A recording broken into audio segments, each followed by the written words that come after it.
Bonjour chers amis, le cours d'aujourd'hui c'est la leptospirose. Donc on a le plan comme d'habitude, l'introduction, l'épidémiologie, la physiopathologie, la clinique, le diagnostic et le traitement. Et les moyens de prévention. Donc je commence par l'introduction, toujours dans l'introduction c'est le résumé du cours. On va définir la pathologie, on va parler un peu de l'épidémiologie, deux mots ou trois sur la physiopathologie, un paragraphe sur la clinique, un paragraphe sur le diagnostic, paragraphe sur le traitement et la prévention, un mot sur la prévention. Donc, c'est quoi la leptospirose? Comme définition, la leptospirose est une anthropozoonose bactérienne due à Spirochète leptospira avec très nombreux sérovares, dont leptospire ictéro-hémorragique est la plus fréquente. Donc, sa prédominance en pays tropical ne doit pas faire oublier son existence en pays tempéré où elle survient de façon sporadique ou épidémique en saison chaude. Le réservoir animal sont les rongeurs en particulier, excrétant dans ses urines des leptospires qui résistent lentement dans le sol humide ou les eaux douces. Donc, le réservoir sont les rongeurs, les rats, qui ont éliminé leptospire dans ses urines. Donc, l'homme se contamine souvent indirectement par contact de la peau lisée ou des muqueuses avec des os souillés.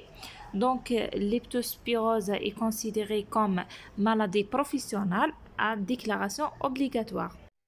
Sur le tableau clinique caractérisé par un polymorphisme clinique, une bactériémie, donc dans la clinique de leptospirose, on va trouver une phase de bactériémie, puis une phase immunologique.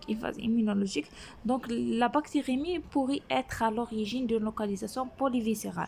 Donc, le tropisme de cette bactérie, oui, c'est essentiellement hépatique, rénal et méningique.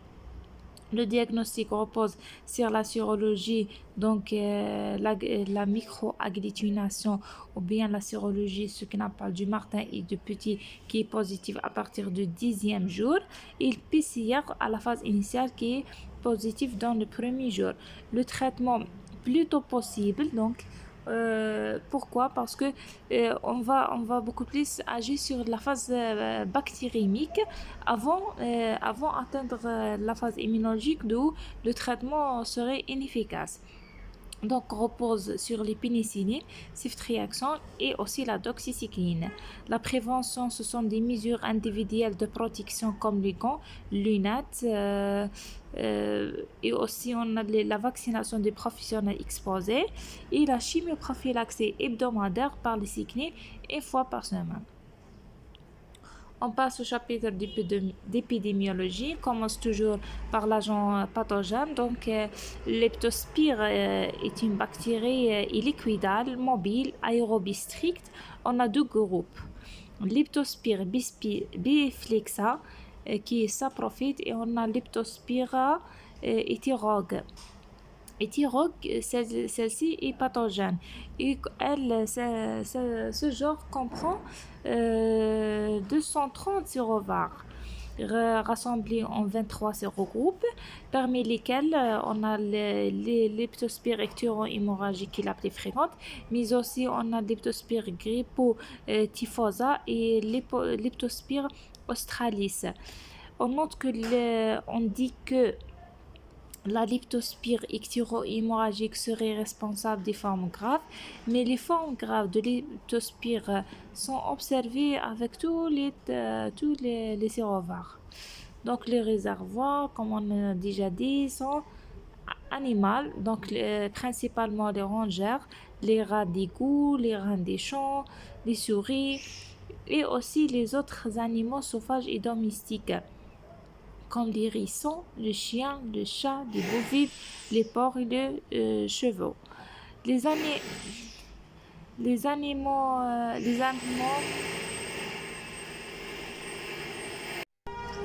Donc, les animaux contaminés se vont porteurs sains, éliminant les leptospires de façon prolongée dans leurs urines et contaminant le sol et l'eau.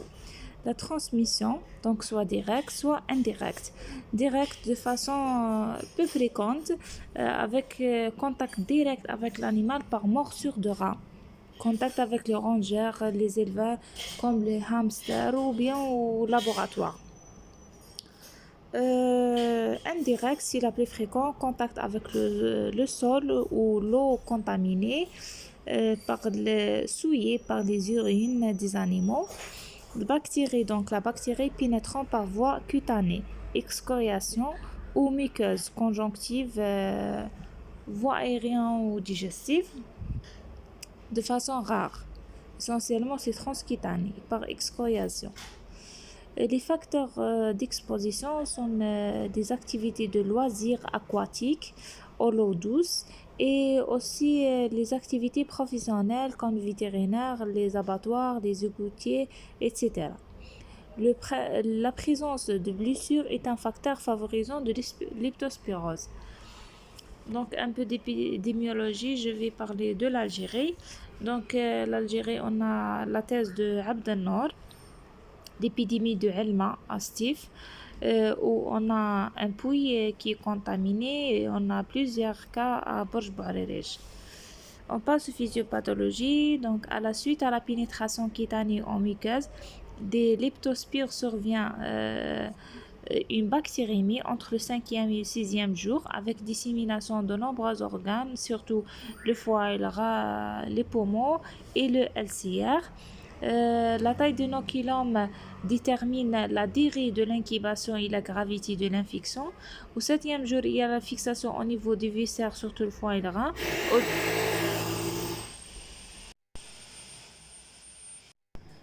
Puis, en 2e jour, élimination urinaire des leptospires. Donc, en récapitulant, en 6e, 5e, 6e jour, c'est la bactérémie. On trouve la bactérie dans le sang. 7e jour, c'est atteinte des viscères, ménage les reins et le foie. On trouve donc les leptospires dans les SIR. Au 2e jour, c'est dans les urines. Donc, la lésion tissulaire primaire est représentée par une endothéliite de petits vaisseaux compliqués de phénomènes hémorragiques. Elle va donner des nécroses tissulaires rénales, hépatite cholestasique et alvéolite hémorragique. Donc, le potentiel enzymatique et l'activité endotoxinique de la bactérie sont responsables de l'altération cellulaire et la libération des cytokines. Au 15e jour, parfois il y a rechute fébrile, vraisemblablement dû à un phénomène immunologique. Donc on passe à la clinique. Comme j'ai déjà dit, il n'y a pas de table spécifique. La période d'incubation généralement entre 2 à 21 jours. Le début brutal suivi d'une évolution biphasique, de bactérémie puis phénomène immunologique. Donc, on commence par le leptospiriose icturo-hémorragique, donc pli volontaire dû à le leptospire icturo-hémorragique. On a ictère infectieux à recrudescence fébrile évoluant en 5 phases. Donc la phase d'incubation est entre 5 à 15 jours. Puis le début est brutal, caractérisé par syndrome septicémique, fièvre, frisson, altération d'état général, tachycardie, parfois même splénomégalie, associé à un syndrome de l'eurocéphalie, myalgie, rachialgie et syndrome méningé. Souvent est discrète, découvert lors de PL. Une vasodilatation. Donc une vasodilatation cutanée et conjonctivale avec rarement exanthème morbidiforme. Puis on a la phase ictérique, c'est la phase de fixation. L'ictère survient généralement au 5e jour. C'est cutanomiqueux, flamboyant, en genère mûr, avec des urines foncées, patomégalées. Biologiquement, on trouve le bilirubin conjugué élevé, les transaminases élevées, CPK élevé et c'est-à-dire myolyse. À cette phase, on trouve un syndrome méningé avec LCR clair, généralement lymphocytaire avec hyperprotéinurie et glycorachie normale. Syndrome rénal caractérisé par oligurie, protéinurie, hématurie, l'urie augmentée. Aussi, on trouve syndrome hémorragique mais discrète. À ce stade, le diagnostic est clinique avec culture négative et sérologie négative. Puis on a la phase intermédiaire survient au 10e jour. On observe une chute de température avec syndrome hémorragique syndrome méningé et ictère régressant. Puis la phase de rechute fébrile survient entre le 15e et le 18e jour.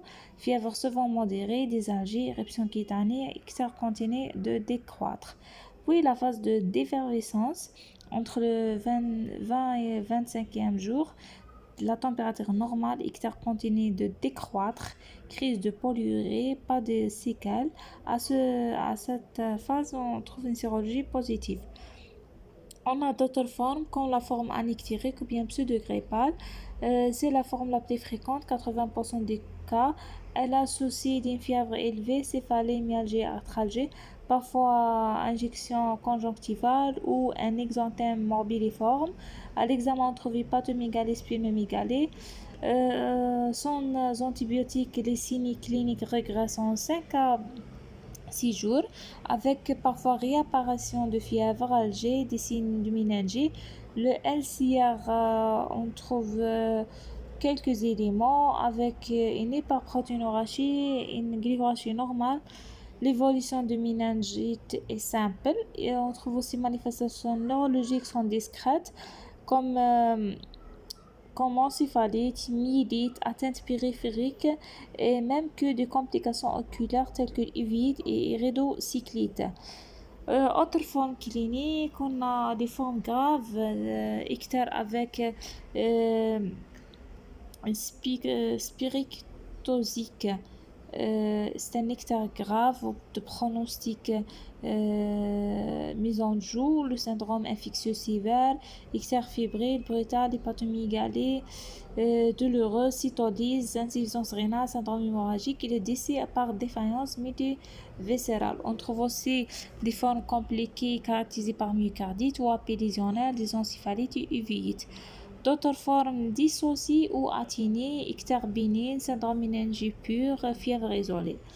On a des formes selon le germe, comme leptospirose à leptospire grippotyphosa, caractérisée par syndrome infectieux, des algies, méningées, une classique grippe d'été. On a aussi leptospirose à leptospire pulmonaire, c'est une maladie des gènes procheurs, donc caractérisée méningée avec diarrhée.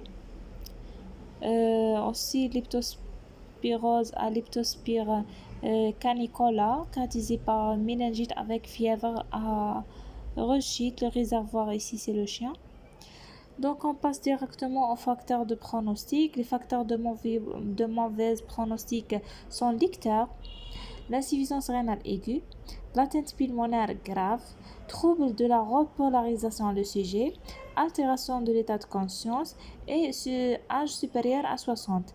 L'évolution des formes anictériques souvent est favorable. En revanche, les formes ictériques s'accompagnent d'une létalité entre 5 à 10%. Donc on passe au diagnostic. Avant qu'on parlait de diagnostic de certitude, on a le diagnostic de présomption basé sur des arguments épidémiologiques, c'est-à-dire exposition au risque. Arguments cliniques, c'est l'ictère fébrile avec atteinte rénale, méningée, hémorragie des algies.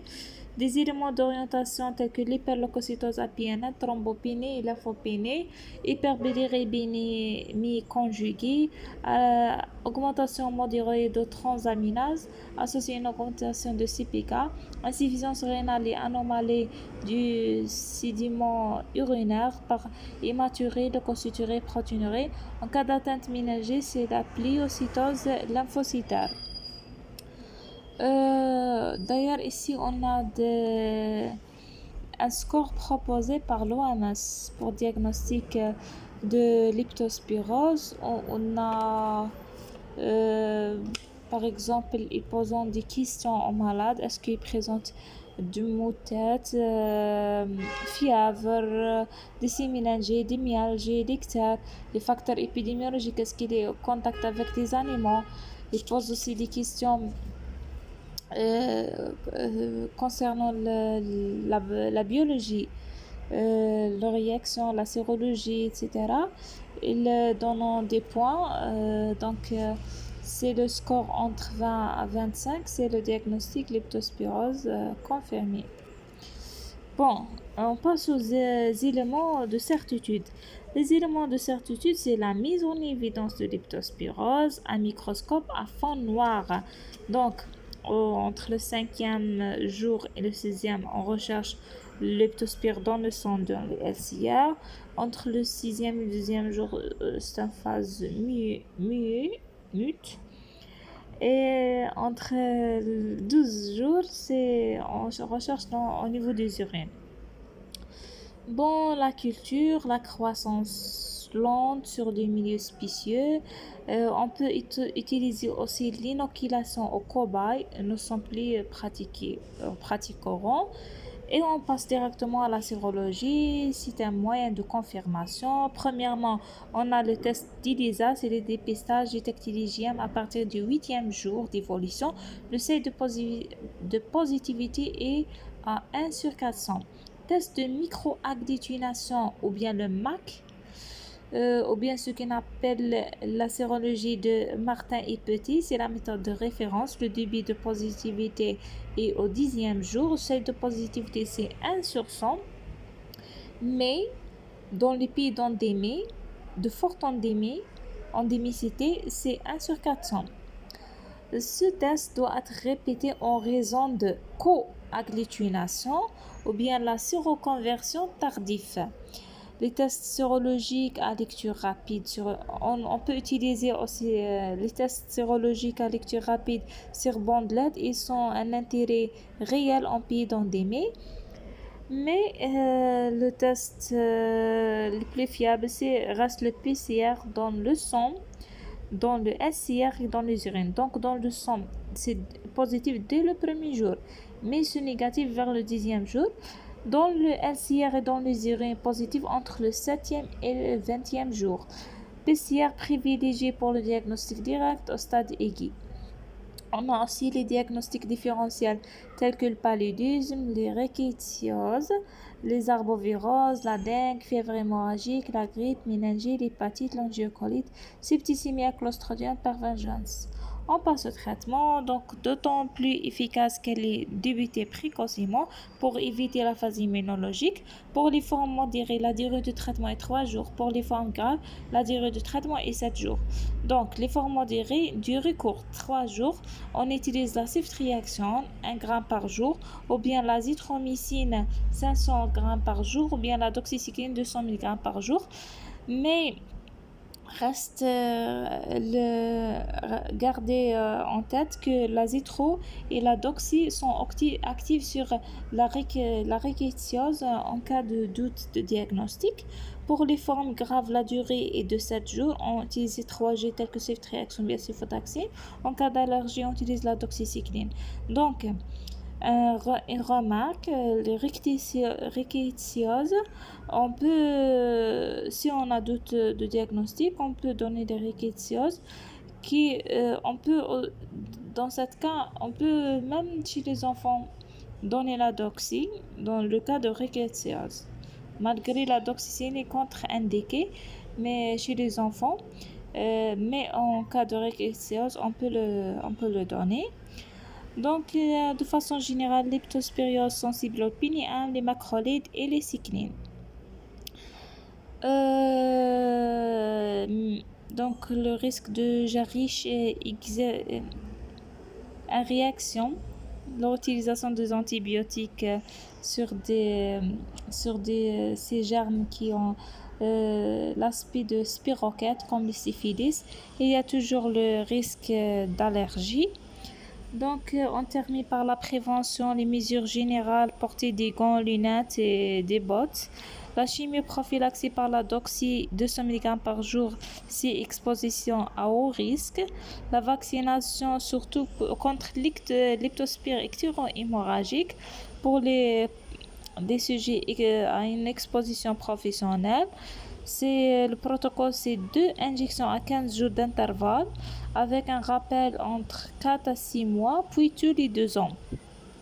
On a aussi la prophylaxie post-exposition sur contamination labo. Et n'oubliez pas la déclaration obligatoire et c'est une maladie professionnelle. Et merci.